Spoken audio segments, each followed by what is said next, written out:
களத்துல இருக்கிறவங்களை பத்தி பேசுவோம். களத்துல யார் இருக்கா? களத்துல யார் இருக்கா? கட்சி ஆரம்பிச்சு விக்கிரவாண்டி தேர்தலில் நிக்காம ஏன் போனாரு? கட்சி ஆரம்பிச்சு ஈரோடு கிழக்குல அதே அங்க கடப்பாறை இருந்துச்சு, அங்க வந்து நிக்க வேண்டியதானே? கடப்பாறை பிறந்த ஊர்ல திமுகவும் நாம் தமிழர் கட்சியும் தானே மோதிச்சு ஈரோடு கிழக்குல. எல்லாரும் போயிட்டாங்களே. இந்தியாவை ஆண்டு கொண்டிருக்க பாரதிய ஜனதா வரல, ஆண்ட அதிமுக வரல. களத்துக்கே வராதவர் களத்தை பத்தி பேசுறதா ரொம்ப நகைச்சுவையா இருக்கு. களத்துக்கு ஏன் வரல? 24 பாராளுமன்ற தேர்தலில் உங்க கொள்கை எதிரியை வீழ்த்த நீங்க எவ்வளவு களத்துக்கு வந்தீங்க? அதெல்லாம் சிரிச்சுட்டு போயிடணும், அப்படியே சிரிச்சுட்டு போயிடணும். ஈரோடு கடப்பாறை பெரியார்னு யாரே சொன்னாரு? ஈரோட கடப்பாறைன்னா யார சொல்றாருன்னு உங்களுக்கு தெரியாமையா கேக்குறீங்க?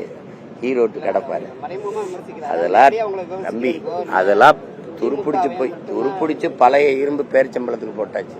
நீங்க போய் கடப்பாறை இன்னும் கம்பின்லாம் சொல்லிட்டீங்க. என்னடா துருப்பிடிச்சு பழைய இரும்பு பாத்திரங்களுக்கு பேரிச்சம்பளம்னு அதை தூக்கி போட்டாச்சு. இதெல்லாம் வேற ஏதாவது உருப்படியா கேளுங்க. காலையிலே தேர்தல் ஆணையம் ஒவ்வொரு தேர்தலின் போது